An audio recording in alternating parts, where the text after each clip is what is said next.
नमस्कार, बहुत स्वागत है आप सभी का। मैं हूं आपके साथ चेतन पाठक। छत्तीसगढ़ सरकार आदिवासी महोत्सव की तरह रायगढ़ में राष्ट्रीय रामायण महोत्सव कराने जा रही है। 1 से 3 जून तक होने वाले रामायण महोत्सव में अलग अलग रामायण मंडली आर्यन कांड पर अपनी प्रस्तुति देंगी। बताया जा रहा है कि देश के 12 राज्य समेत विदेशी मानस मंडली भी इस आयोजन में हिस्सा लेने जा रही हैं। लेकिन इस महोत्सव पर अब सियासत भी शुरू होने लगी है।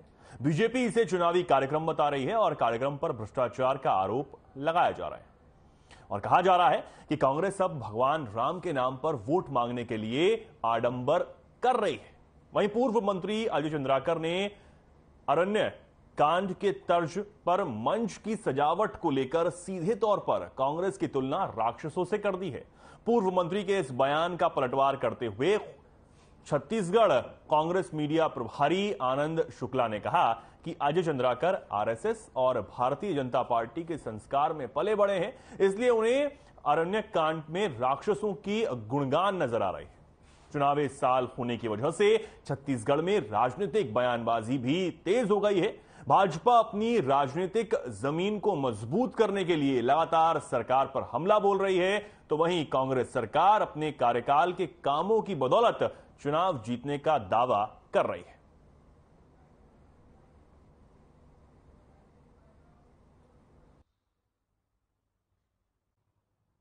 रामायण को बार बार ये बोल रहे हैं कि अरण्य कांड पर आधारित होगा। आप लोगों ने मेरा भाषण सुना होगा, तो विधानसभा में मैंने कहा था कि अरण्य कांड के 4 पंक्तियां लिख देते करके। तो अरण्य कांड में 2 घटनाएं, एक तो भगवान ने उसमें नवधा भक्ति कही छत्तीसगढ़ की भूमि में, लेकिन मारीच, सुबाहु, त्रिसरा, कबंध, विराध जैसे राक्षसों का वध भी हुआ है और उसकी 14,000 सेना भी मरी है छत्तीसगढ़ की धरती पे। तो ये जो कांग्रेसी हैं वो राक्षस हैं। अरण्य कांड पूरा पढ़े नहीं है, इसमें उनका वध सुनिश्चित है। इस चुनाव में मैं जिन राक्षसों का नाम बताया उसी राक्षस के बरोबर हैं, उनका वध निश्चित है और उनकी पूरी 14,000 सेना मारी जाएगी। ये पूर्व मंत्री अजय चंद्राकर कह रहे हैं कि जो राक्षस है वो कांग्रेसी है, उससे रिलेटेड कहते हुए नजर आ रहे हैं। कैसे देख रहे हैं उनके बयान को? देखिए, अजय चंद्राकर मानसिक रूप से विक्षिप्त हो चुके हैं और वे राक्षसी प्रवृत्ति के संस्कार में पले बढ़े भी हैं। भारतीय जनता पार्टी आरएसएस के संस्कार राक्षसी प्रवृत्ति के हैं, तो उन्हें अरण्य कांड में पूरे राक्षसों के ही गुणगान नजर आ रहे हैं, जबकि अरण्य कांड तो रामचरितमानस का सबसे पावन कांड है। अरण्य कांड में ही माता सती अनुसुईया ने माता शिक्षा को पत्नी व्रत धर्म का और स्त्री धर्म की शिक्षा दी है। अरण्य कांड में ही माता शबरी का भगवान राम के प्रति अविरल प्रेम दिखा है, जिसमें प्रभु माता शबरी के प्रेम में उनके रूठे वेद खाने को विवश हुए थे। अरण्य कांड में ही भगवान ने दंडकारण्य अर्थात छत्तीसगढ़ में प्रवेश किया था। अरण्य कांड में ही सुतीक्ष्ण मुनि की भगवान के प्रति अभिभूत भक्ति दिखी है। अरण्य कांड में ही नारद राम का संवाद हुआ है, जिसमें संतों के गुणों का वर्णन किया गया है। तो अब छत्तीसगढ़ सरकार 1 से 3 जून तक अरण्य कांड पर यहां मंचन करने जा रही है। एक भव्य कार्यक्रम यहां करवाने जा रही है और इसे लेकर अब सियासत भी शुरू हो गई है।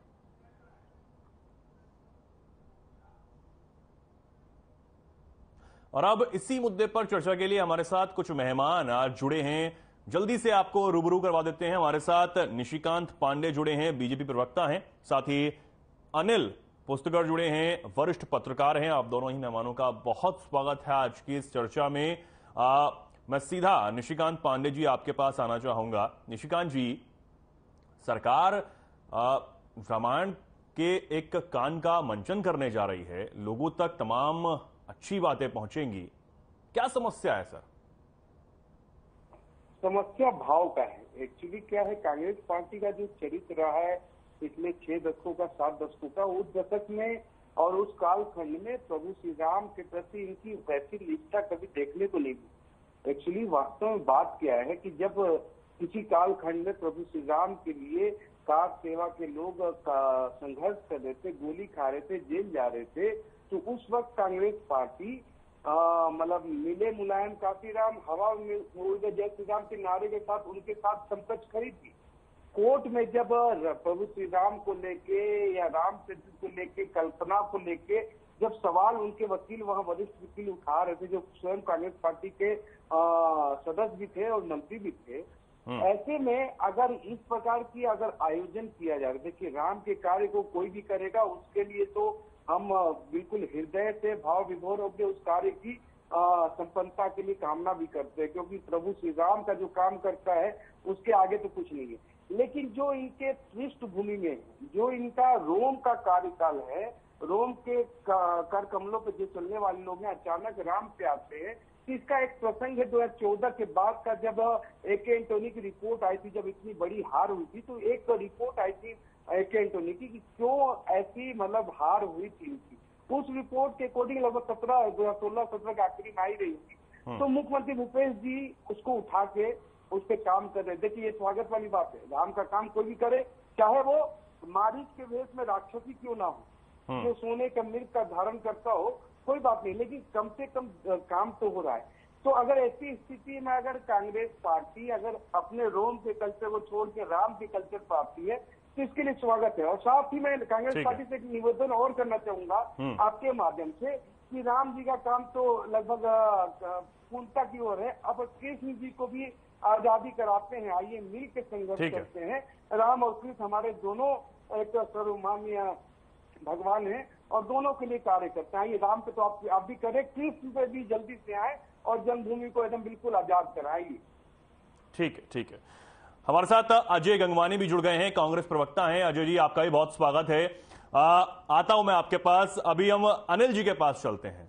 अनिल जी, राम के नाम पर भी सियासत अब प्रदेश में भी शुरू हो गई है। यहां पर जो महोत्सव, आदिवासी महोत्सव होता था, उसकी तर्ज पर एक बड़ा कार्यक्रम सरकार करने जा रही है।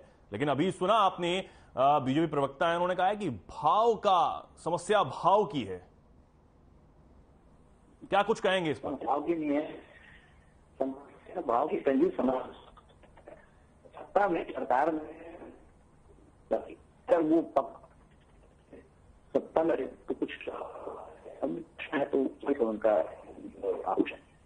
लेकिन बात है कि आजाद हुआ राम की ननिहार, ये तो शैल्या माता की, इसका तो 7-15 से होगी नहीं। चुनाव आता है तो हमें याद आता है, मैं क्या बात नहीं कर। अब इसमें ये बोल मैं असली राम भक्त, मैं सच्चा राम भक्त। दूसरी बात, आप अपने आप को राम, आपकी आवाज बिल्कुल नहीं आ रही। देखिए चल रहा था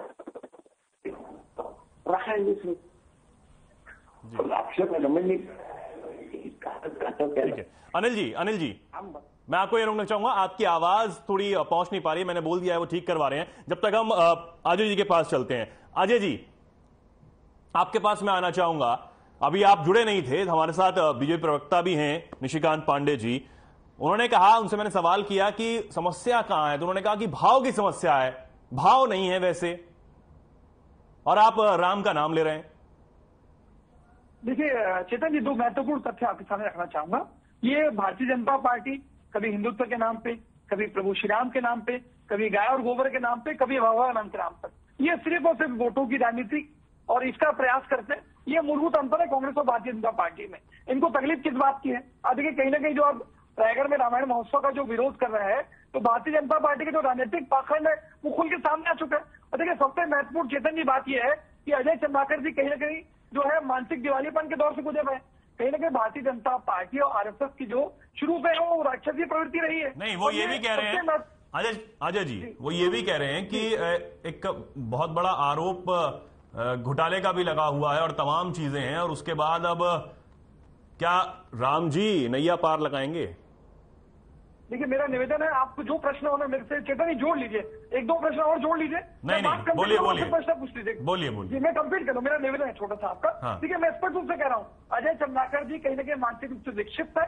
आज जो सबसे महत्वपूर्ण रामायण का अरण्य कांड सबसे पवित्र कांड माना जाता है चेतन जी, आज उस कांड में माता सती अनुसुईया ने माता सीता को पतिव्रत धर्म और स्त्री धर्म की पूरी शिक्षा दी। माता शबरी का जो अबाध प्रेम था प्रभु श्री राम के नाम पे, जो झूठे देख लाने का प्रकरण था, उसकी पूरी विस्तृत चर्चा है। आज उस पर चर्चा न करके उनको 14,000 राक्षसों की उसकी दिख रही है। तो ये उनकी सोच का नजरिया। मैं तो स्पष्ट रूप से कह रहा हूँ चेतन जी, जाकी रही भावना जैसी, प्रभु मुहूर्त देखिए 3 पैसी। ये अजय चंद्राकर की जो परवरिश है, जो राक्षसी प्रवृत्ति का नजरिया है, वो दिखता है। देखिए दूसरी बात, हमने प्रभु श्री राम के नाम पे कभी राजनीति करने का प्रयास नहीं किया।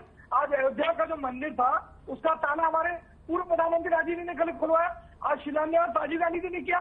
लेकिन हम क्रेडिट लेके वोटों के ध्रुवीकरण के लिए प्रभु श्री राम का दुरुपयोग नहीं करते। आज ये आरोप लगाने का प्रयास करते हैं। मुझे बता दीजिए चेतन जी, अयोध्या के राम मंदिर में 1400 करोड़ के चंदे का आरोप हिंदू महासभा के नेता पंड्या जी लगाया। आज अयोध्या के राम मंदिर में जो है ये 2 करोड़ की जमीन 10 मिनट के बाद 18 मार्च 2021 को 18.5 करोड़ बेच देते हैं। आज चंपत राय अन्य नेता भारतीय जनता पार्टी सीधे शामिल है। आज कौन प्रभु श्री राम के नाम पे चंदा कर रहा है, कौन प्रभु श्री राम के नाम पे जमीन घोटाला कर रहा है, ये देश की जनता जानते हैं। और दूसरी बात, आज इनके केंद्रीय मंत्री जितेंद्र सिंह लोकसभा में, राज्यसभा में जो संसद का उच्च सदन माना जाता है, उस सदन में स्पष्ट रूप से राम सेतु के अस्तित्व को नकारा। और ये पहली बार नहीं है, इसके पहले जब अटल बिहारी की सरकार थी, तत्कालीन जो TR बालू थे, उन्होंने भी राम सेतु के अस्तित्व को नकारा। मैं एक ही चीज कहना चाह रहा हूँ, प्रभु श्री राम के नाम पे जो देश में सिर्फ 2 लोकसभा सीट पे थे, उसके नाम पे राजनीति कर करके आज सरकार बनाने में सफल हो रहे हैं। इनको तकलीफ किस बात की चेतन जी? सबसे महत्वपूर्ण था, जब गोधन न्याय बनाते, गाय और गोबर पे जो राजनीति करते थे, गौशाला में करोड़ों रुपए का अनुदान करने के बाद गौमांस के चक्कर में हत्याएं हो जाती थी। इनके जनपद उपाध्यक्ष हरीश शर्मा की गिरफ्तारी होती है, वो मुद्दा से छिन गया। अब प्रभु श्री राम के नाम पे हम रामायण महोत्सव कर रहे हैं, तो आने वाले 6 मार्च बाद चुनाव है, तो चेतन नहीं लग रहा है कि प्रभु श्री राम के जो राजनीति करने का प्रयास करेंगे वो मुद्दा खिसक रहा है। कहीं ना कहीं छत्तीसगढ़ में भारतीय जनता पार्टी मुद्दा भी हो चुकी है। नहीं, वो यही तो कह रहे हैं कि चुनाव आते ही ये रामायण महोत्सव की याद आ गई। नहीं, मैं स्पष्ट कर दूंगा आपको। देखिए, मैं और एक चीज कहना चाह रहा हूँ चेतन जी, ये 15 साल तक सरकार में रहे। आज कहीं ना कहीं छत्तीसगढ़ में प्रभु श्री राम को भाषा के रूप में पूजा जाता है। छत्तीसगढ़ की जनता कर में भगवान है। आज क्या उन्होंने कभी राम भवन बनाया? क्या माता कौशल्या का मंदिर बनाने का प्रयास किया?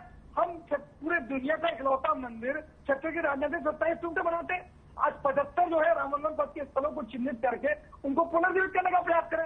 एक सौतेले व्यवहार का एक उदाहरण दे दूं, आज केंद्र की मोदी सरकार चेतन जी रामायण सर्किट करके योजना ला रही है। आज 14 साल में 10 साल से ज्यादा का वनवास स्थल रामायण प्रभु श्री राम का छत्तीसगढ़ में एक भी स्थल को उसमें शामिल नहीं कर रहे। ये दिखता है कि केंद्र की मोदी सरकार लगातार छत्तीसगढ़ में सौतेला व्यवहार करी है।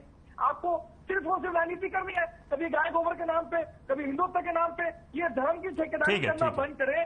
कर्नाटक में इन्होंने प्रयास किया, आज वहां मुंह की खाई, क्योंकि वहां की पढ़ी लिखी जनता ये समझ रही है उनके लिए मुद्दा ठीक है अनिल जी, हो रही है। लौटता हूं आपके पास, लौटता हूं। अनिल जी जुड़ गए, आवाज पहुंच रही है अनिल जी आपके पास? जी अनिल जी, आप कुछ कह रहे थे, बात रखिए अपनी। हाँ, मैं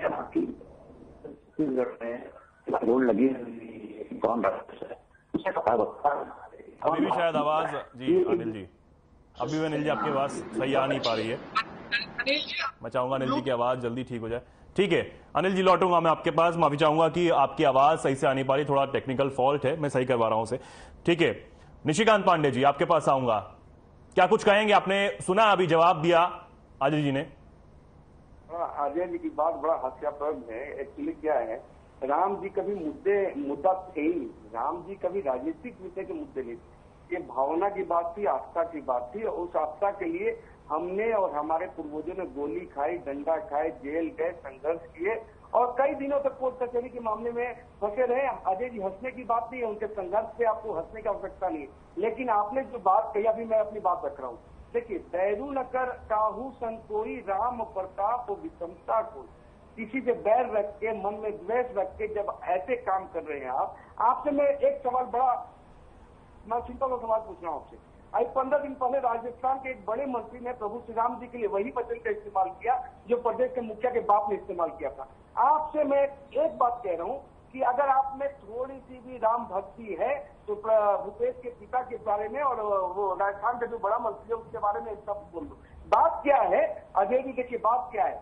नहीं अजय जी, ठीक है अजय जी, आपने अपनी बात रखी, वो बात रख रहे हैं, सुन लीजिए। ठीक है जी, निशिकांत जी की बात कर रहे हैं। देखिए, साधु महात्माओं की रक्षा के लिए प्रभु ने राक्षसों का वध किया था, वो भी अरण्य कांड का ही हिस्सा है। अब जब ये साधु संत की रक्षा की बात, मतलब धर्म की रक्षा करने के लिए जो संघर्ष कर रहा है, तो गो सेवकों को आपने मारा, कार सेवकों को आपने मारा, और आप किसके साथ खड़े हुए? उस मतलब मुलायम सिंह यादव के साथ खड़े हुए, जो बोला कि हवा में उड़ गया सीधा। ये भी आप ही का पाठ मतलब पृष्ठभूमि है, ये हमने कोई इजाद नहीं किया है। जब आप बोलते हैं कि प्रभु श्री राम काल्पनिक है और कोर्ट में जाके खड़े होकर बोलते हैं कि प्रभु श्री राम को अपने जन्म के स्थान को बताना पड़ेगा कागज में, ये आपके वकील ने, आपके पार्टी के नेता ने कहा था कि हम कैसे मान लें कि अयोध्या में ये उसी कमरे में प्रभु श्री राम हुए थे। उसके बाद ये बोलिए आपका केंद्रीय मंत्री अजय जी सुनिए, राज्यसभा में बोला, ठीक है ठीक है, एक सेकंड निशिकांत जी एक सेकंड। देखिए अजय जी, आपने अपनी समय पर अपनी बात रखी, आपकी बात सभी ने सुनी भी, लेकिन अगर आप ऐसे बीच में इंटरप्ट करेंगे तो ना आपकी बात समझ आ पाएगी, ना उनकी बात समझ आ पाएगी, और ना मेरी बात समझ आ पाएगी। समझ रहे हैं ना, दर्शक भी कुछ नहीं समझ पाएंगे। तो आपने अपनी बात रखी, उनकी बात कंप्लीट हो जाने दीजिए, उसके बाद बोलिएगा। ठीक है निशिकांत जी, 30 सेकंड और आपके पास।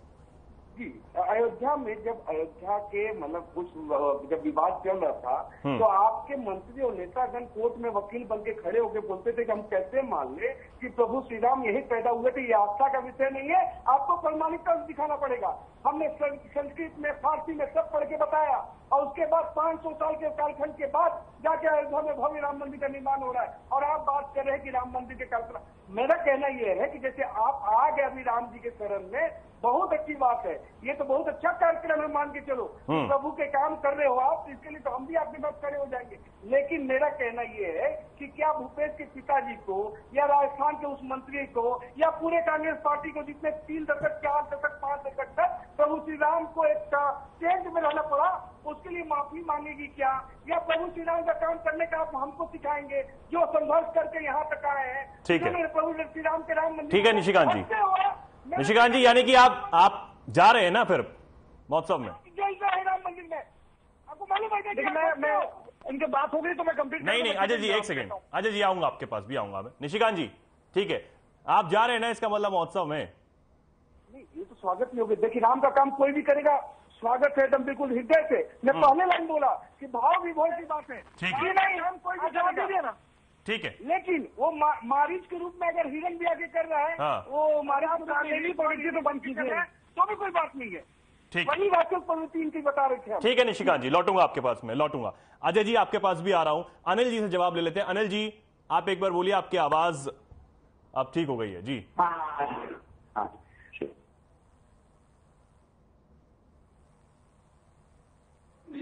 राम के बारे में अगर होड़ बचती है कि मैं अच्छा राम भक्त हूं, मैं सच्चा राम भक्त हूं, तो समझ में आता है ये राक्षस एक दूसरे को साबित करने में क्यों लगे?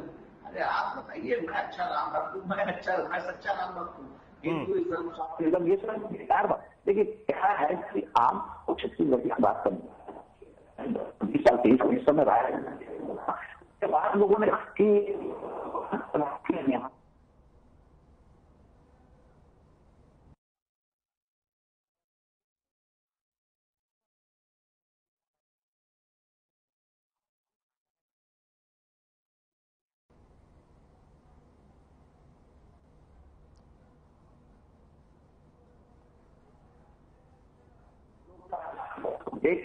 देखिए क्या होता है कि हर नाथ वहां पर बाहर उठना पड़ता है, हर बच्चे को। ठीक है अनिल जी, ठीक है अनिल जी, ठीक है। आपकी आवाज अभी भी नहीं आ पा रही है, मैं माफी चाहूंगा। मैं बार बार बोल रहा हूं पीसीआर में कि लगातार ठीक करें, कोशिश कर रहे हैं वो भी। मैं लौटूंगा सर आपके पास जी। अजय जी कुछ कह रहे हैं आप जी? चेतन नहीं, देखिए मेरे 6 बिंदु हैं, 6 प्रश्न पूछ लीजिए मेरे हिसाब से तो चीजें स्पष्ट हो जाएगी। ये बार बार बीच निशिकांत पांडे जी मेरे छोटे भाई है, ये देखिए 3, 5, 6 बिंदु बताते। सबसे पहले इन्हीं का केंद्रीय मंत्री जितेंद्र सिंह संसद के उच्च सदन में, राज्यसभा में पूरे देश के सामने राम सेतु के अस्तित्व को नकारता है, पहली बात। इन्हीं के TR बालू जो भाजपा के पहले सांसद है, भाजपा के सहयोगी दल के, उन्होंने स्वीकार किया था, पहले उन्होंने भी राम सेतु का अस्तित्व करा। दूसरी बात, अटल बिहारी सरकार के समय स्पष्ट रूप से सेतु समुद्रम योजना लागू की गई थी। उन्हीं के पार्टी के सुब्रमण्यम स्वामी, उमा भारती ने स्पष्ट रूप से कहा था आडवाणी जी और प्रधानमंत्री अटल जी को देश की जनता से माफी मांगनी चाहिए। तीसरी बात, आज देश के 2002 के दंगों को गुजरात के चुनाव में अमित शाह जी कहते हैं हमने ऐसा सबक सिखाया कि आज तक शांति है। क्या ये सही है? तीसरी बात। चौथा, आज रथ यात्रा के समय देश के 5000 निर्दोष मासूम देशवासी की हत्या हो गई, उसकी जिम्मेदारी कौन लेगा? रामनवमी के दिन देश के 9 राज्यों में दंगे होते हैं, कई लोग माने जाते हैं, उसकी जिम्मेदारी कौन लेगा? देखिए, सबसे महत्वपूर्ण यह है कि धर्म के मूल में दया का भाव है। क्यों भारतीय जनता पार्टी देश की जनता के हाथों में तलवार और भाले पकड़ाती है? ये मेरा 5वां प्रश्न। आप 15 साल तक सरकार में रहे, आप प्रभु श्री राम होने का ढोंग करते रहे, क्या प्रभु श्री राम के स्मृति चिन्हों को सहेजने का, क्या माता कौशल्या का मंदिर बनाने का आपने कभी प्रयास किया? आप सिर्फ और सिर्फ वोटों और नोटों की राजनीति के लिए हिंदुओं का प्रयोग एटीएम के रूप में करते रहे। आज छत्तीसगढ़ की जनता समझ रही है कि आप गाय और गोबर के नाम पर राजनीति करते थे। शगुन गौशाला, फूलचंद गौशाला, करोड़ों रुपए का अनुदान सरकार के द्वारा मिलता था। आज गौ मांस की चमड़े की लालच में हत्याएं की जाती रही। इनके हरीश वर्मा जनपद उपाध्यक्ष की गिरफ्तारी होती तो गाय और गोबर के नाम पर राजनीति। नहीं, वो तो कह रहे हैं ना कि भव्य राम मंदिर बन रहा है अयोध्या में, बनकर लगभग तैयार ही है। देखिए, वो भी आ जाता हूँ। देखिए चेतन जी, अयोध्या के राम मंदिर पे राजनीति कौन कर रहा है? इन्हीं के हिंदू महासभा के जो नेता है पंड्या जी ने स्पष्ट रूप से सार्वजनिक मंच में कहा कि जो है भाजपा के नेता 1400 करोड़ रुपए का चंदा डकार गए। मैंने स्पष्ट रूप से उदाहरण दिया। 18 मार्च 2021 को 2 करोड़ की जमीन 10 मिनट के बाद 18.5 करोड़ में बेच दी जाती है। सीधा सीधा क्या प्रभु श्री राम के सच्चे भक्त ये करते हैं कि जमीन का घोटाला करे, करोड़ों रुपए का चंदा जमा दे? क्या यही प्रभु श्री राम की परिभाषा बताती है मुझे? आप देखिए, कहीं ना कहीं माता कौशल्या का मायका माना जाता है, प्रभु श्री राम को सत्यवेद का भांजा माना जाता है, उसके तो में पूजा की जाती है। कहीं ना कहीं प्रभु श्री राम चैतन्य भी छत्तीसगढ़ आस्था और श्रद्धा का विषय है, ये कभी राजनीति का विषय नहीं है। हमने अयोध्या के राम मंदिर का ताला खुलवाया, हमने शिलान्यास किया, हम क्रेडिट लेने का प्रयास नहीं करते। क्यों? उसका हमें हमारे कार्यों पर भरोसा है, हमें संविधान और कानून पर भरोसा है। ये सिर्फ और सिर्फ कभी धर्मांतर के नाम पर राजनीति करना प्रयास करते हैं। आज कवर्धा में, नारायणपुर में किस प्रकार से धार्मिक उन्माद फैलाने का प्रयास किया गया। यानी कि आप ये कह रहे हैं कि काम आप करते हैं लेकिन क्रेडिट बीजेपी ले जाती है। क्रेडिट देखिए, मैं और स्पष्ट कर दूं, आज 14 सीटों में सीमित हो गए। आज उसके बाद कम से कम सच को स्वीकार करने का साथ दिखाइए। 5 विधानसभा के उपचुनाव हारते हैं, त्रिस्तरीय पंचायत चुनाव हारते हैं, नगरीय निकाय चुनाव हारते हैं। छत्तीसगढ़ की जनता ये जानती है कि कौन वादा निभाने वाली सरकार है और चेतन जी कौन वादा खिलाफी करने वाली। आप धर्म की राजनीति करने का प्रयास आपने कर्नाटक में किया, बजरंग बली के नाम पे आप बयानबाजी करते रहे, अंत में क्या हुआ? आप आज देश की जनता को मूर्ख नहीं बना सकते।